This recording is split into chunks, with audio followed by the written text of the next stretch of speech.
বাংলাদেশের যে সমস্ত ভালো ক্রিকেট কোচ ছিল, যেমন ডেভ ওয়াটমোর, জেমি সিগল। আমি ক্রিকেট নিয়ে একটা কথাই বলতে চাই, বাংলাদেশ টিমে অপরিহার্য সদস্য মোহাম্মদ আশরাফুলের অন্তর্ভুক্ত, আর বোলিংয়ে এই নাজমুলের জায়গায়, শফিউলের জায়গায় হাদিজাতুল কোবরাকে চাই। এই দুর্ধর্ষ বলার কালকে 6টা উইকেট নিছে, যে কোনো কথা না।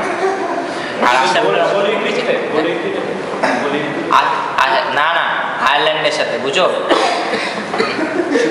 আশরাফুল সেদিন আর সাক্ষাৎকারে, ঈদের সময় সাক্ষাৎকারে বলতেছে যে আমি চিন্তা করছিলাম 2011 সালের ওয়ার্ল্ড কাপের পর আমি বিয়ে করব, কিন্তু আসলে নানা কারণে বিয়েটা হয়ে উঠতেছে না, কিন্তু আমি 2012 সালে অবশ্যই বিয়ে করবো এবং তারপরে আমি কাম ব্যাক করবো। এইখান দিয়ে আমি আসা যাওয়ার মধ্যে আছি, আশা করি 2012-তে ওই কাম ব্যাকের পরে আমার আর এরকম হবে না, আমি পার্মানেন্টলি টিমে থাকবো। তো 12 পরে তার যে জীবনে যে কাম ব্যাক, সেই কাম পর্যায়টা শেষ হবে। তো এরপরে আমি যেটা জানতে চাচ্ছিলাম সেটা হচ্ছে বাংলাদেশের যে মাঝখানে যেটা হলো, যে হঠাৎ করে ক্যাপ্টেন এবং ভাইস ক্যাপ্টেনকে অপসারণ করা হলো, হ্যাঁ, এ ব্যাপারে আপনার কি বলবেন? এ ব্যাপারে আমি আব্দুল মালেক স্যারের সাথে কণ্ঠ মিলায় বলতে চাই, সাকিবের গর্ব বাড়ে গেছে, এর জন্য তাকে সরায় দেওয়া। তাহলে তামিম ইকবালের প্রসঙ্গে কি বলবে? সে তো ফর্মে ছিল, তার তো তেমন কিছু, আমরা তাকে দেখেছি নোকিয়া ডুয়েল সিমের বিজ্ঞাপন করতে। এই তো ক্রিকেটাররা প্র্যাকটিস না করে কেন তারা এসব অ্যাডভার্টাইজ? কিন্তু আমরা তো বিভিন্ন দেশে দেখি তারাও বিভিন্ন ধরনের অ্যাড করে, হ্যাঁ, এবং বিভিন্ন ধরনের যেমন পারফিউম, হ্যাঁ, এক্সট্রেটেড পারফিউমেরও অ্যাড করছে, সেখানে ডুয়েল সিম অনেক ভালো জিনিস। না না না, এর জন্যই তো পারফরমেন্স খারাপ হয়। ধোনি যে ওই যে বিপাশা বাসুর সাথে রিবক জুতার অ্যাডভার্টাইজটা করার পরে ইংল্যান্ডের কাছে 5-0 আসে। আচ্ছা, এরপর আমরা আসি বাংলাদেশের বিদেশি থেকে যে কোচগুলো আসে, এদের বাংলাদেশে কি ধরনের সমস্যা, প্রতিবন্ধকতা মুখোমুখি হতে হয় সেই ব্যাপারে? সিডন্স বাংলা পারে না, বাংলাদেশিরা ইংলিশ বুঝে না, সুতরাং কোচ আর যাদের কমিউনিকেশন খুবই খারাপ, বাংলাদেশি কোচ অপরিহার্য। এক্ষেত্রে আমার প্রথম চয়েস জাভেদ ওমর বেলিং।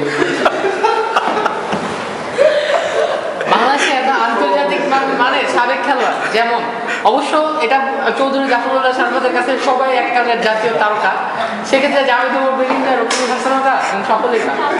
রকিবুল হাসান সম্পর্কে জাফরুল্লাহ শরাফতের একটা কথা এখানে উল্লেখ করে, বিশ্ব নন্দিত, বিশ্বখ্যাত তারকা খেলোয়াড়, যার দুই অসংখ্য স্ট্রোকের যে সপাটে পাঠাতে পারে সেই রকিবুল।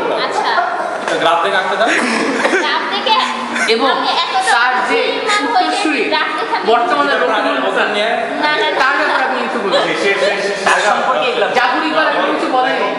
জাফর ইকবাল বলছে, সরি, জাফর ইকবাল, আমি বলতে চাচ্ছি যে আগে যে খেলতো সাবেক ক্রিকেটার, এককালের সাবেক অধিনায়ক রকিবুল হাসান, তার ব্যাপারে। আচ্ছা, তাদের দুজনের পার্থক্য নেই? দুইজনই লাগবে। এবং বড়জন তো নির্বাচক দলে আছে, বড়জন টকশোতে ফ্লপ আর ছোটজন ক্রিকেটে ফ্লপ। রকিবুল হাসানের এত প্রতিভা, তার মানে শট মারার পরে বল পিস পাবে। এই ধরনের ডিফেন্সিভ প্লেয়ার কিন্তু বাংলাদেশ আগে দেখেনি। হ্যাঁ না, দেখছে জাভেদ ওমর বেলিং, তারপরও সে বলটা গোল করে ঘুরতেই থাকে, তারপরও সে টেস্টে 80 বলে 100 রান করে ফেলেছে, কে? এবং ওয়ানডেতে 100 বলে 20 রান করেছে, এরকম জাভেদ ওমর না বললে আছে। আমি দেখেছি একবার একটা টেস্ট ম্যাচে সে 100 বলে 80 রান করেছে। তুমি ভুল দেখছো, তোমার চোখে নষ্ট। আচ্ছা মুনিম, লাস্টে কিছু বলে দাও জাতির উদ্দেশ্যে। কথা হচ্ছে কি, আমার কথা একটাই, সেটা হচ্ছে বাংলাদেশ ক্রিকেটের, উনি যা বলার বলবেন। হ্যাঁ, আপনি বলবেন। আসলে বাংলাদেশি ক্রিকেট টিমের যা অবস্থা, যতক্ষণ না পর্যন্ত আমাকে বোর্ড প্রেসিডেন্ট বানাচ্ছে, কিচ্ছু সম্ভব না এই টিমকে। বোর্ড প্রেসিডেন্ট বাসায় আমি বাংলাদেশকে ওয়ার্ল্ড কাপ পাওয়া দিব, টেস্টে 1 নম্বরে নিয়ে আসবো। ইনশাআল্লাহ। আল্লাহ হাফেজ।